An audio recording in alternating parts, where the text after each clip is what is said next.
नमस्कार मंडळी. महाराष्ट्र मंत्रिमंडळाने एप्रिल 2025मध्ये राज्यातील किमान 1 लाख लोकसंख्या असलेल्या शहरामध्ये ई बाईक टॅक्सी सेवा सुरू करण्यास मान्यता दिली आहे. या निर्णयामुळे नागरिकांना स्वस्त, सुलभ आणि पर्यावरणपूरक प्रवासाचा पर्याय उपलब्ध होणार आहे. तर पाहूयात ई बाईक टॅक्सी सेवासाठी काय काय नियम आहेत.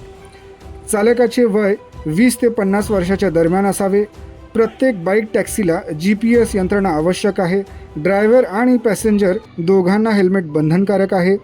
सेवा देणाऱ्या कंपनीकडे किमान 50 दुचाकी वाहने असणे आवश्यक आहे. महिला प्रवाशांना महिला चालक निवडण्याची सुविधा उपलब्ध असेल. बाईक टॅक्सीच्या प्रवासी भाड्याचे दर हे संबंधित प्रादेशिक परिवहन प्राधिकरणाद्वारे निश्चित करण्यात येतील.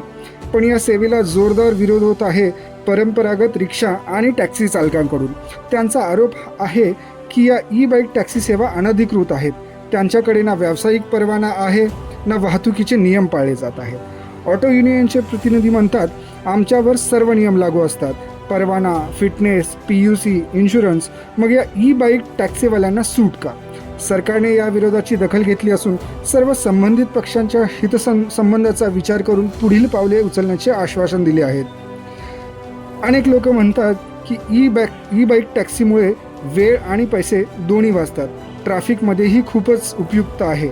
तज्ज्ञांच्या मते ई बाईक टॅक्सी ही वाहतुकीसाठी एक स्मार्ट सोल्युशन ठरू शकते, पण त्यासाठी आवश्यक आहे नियमबद्धता, सुरक्षा आणि स्पष्ट कायदेशीर चौकट.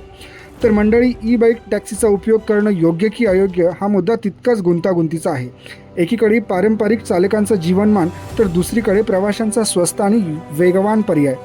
सरकारने जर या दोन्ही गटांचा समतोल राखत एक ठोस निर्णय घेतला तरच याचं भविष्य ठरू शकेल.